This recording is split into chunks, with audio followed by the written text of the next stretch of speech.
ఓం శాంతి. విశేషంగా సాకారవాణిలలో బాబా చెప్తూ ఉంటారు, పిల్లలు మీరు దదీజీ ఋషి వలె రుద్రగీతా జ్ఞాన యజ్ఞంలో అనగా ఈశ్వర్య సేవలో మీ యొక్క ఎముకను స్వాహా చేయాలి. దదీజీ ఋషి ఎవరు?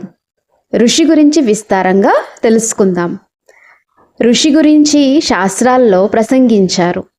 స్కంద పురాణం అనుసారంగా మహాత్యాగి తపస్వి ఋషి, అతడి పేరు దదీజీ ఋషి. ఒకసారి దేవతలకు అసురులకి మధ్యలో స్వర్గం యొక్క రాజ్యాధికారం కోసం యుద్ధం జరుగుతుంది. అసురులు ఏదో ఒక షడ్యంత్రం రచిస్తూనే ఉంటారు.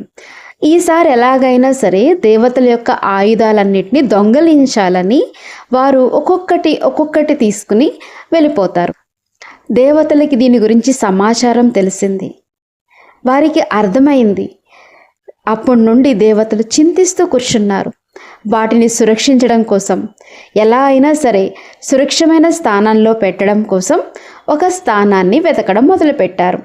దదీజీ ఋషి వద్దకు వచ్చారు. మా యొక్క ఆయుధాలని మీ వద్ద సురక్షితంగా ఉంచండి. దదీజీ ఋషి దేవీ దేవతల యొక్క కోరికను ప్రేమతో స్వీకరించారు. అన్ని ఆయుధాలను భద్రపరిచారు. దేవీ దేవతలకి ఈ విషయంలో నిశ్చింతంగా ఉంది. తిరిగి సంతోషంగా వెళ్ళిపోయారు.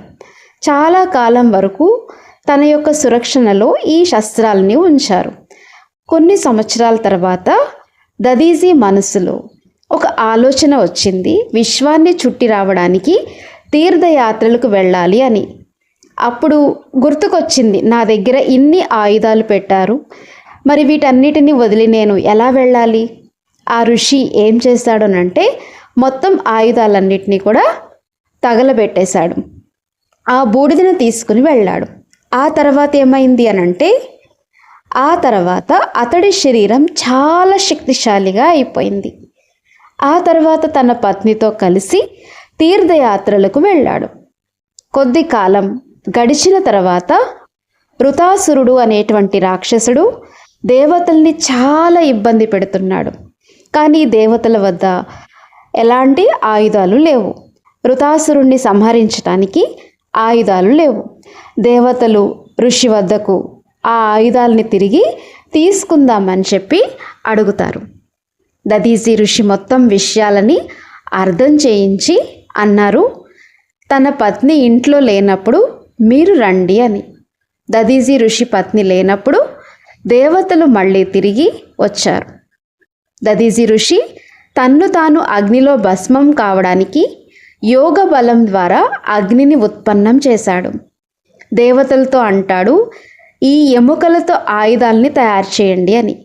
అదే వజ్రాయుధం. ఇలా చేయడం వల్ల మీకు ఏం పాపం జరగదు. ఇలా దేవతలకి చెప్పి తన్ను తాను అగ్నిలో భస్మం అవుతాడు.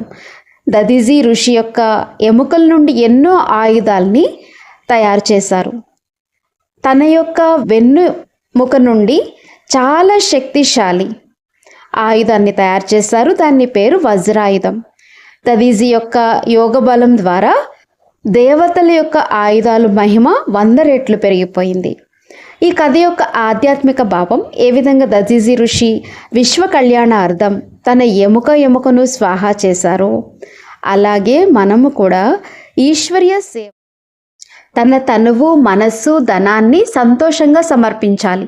ఇందులోనే మీ యొక్క అనంతమైన శ్రేష్ఠ భాగ్యం ఉంది. ప్రతి ఎముక ఎంత స్వాహా చేస్తారో రేపొద్దున్న స్వరాజ్యాధికారం మీకు బంగారపు యుగంలో బాబా ఇస్తాడు. అందుకని ప్రతి ఒక్కరూ కూడా మనస్ఫూర్తిగా సేవ చేయాలి. ఓం శాంతి.